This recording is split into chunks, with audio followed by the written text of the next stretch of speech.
Tregu i fruta perimeve në zonën e ish-përpunimit të Drurit në Pogradec ofron një shumëllojshmëri të frutave dhe perimeve të stinës.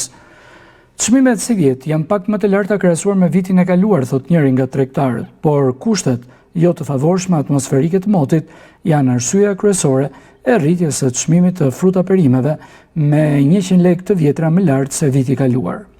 Rritje maramendse kanë frutat e luksit të momentit si qershi dhe bostani. 1 kilogram të blerjes së tyre të pakt janë ata që ofrojnë çmimit të shtrenjtë. Rritja e çmimit ka sjellë rënien e fuqisë blerëse, gjë që është shqetësuese për tregtarët. Gjithashtu qytetarët zgjedhin të blejnë sipas gjendjes së tyre ekonomike.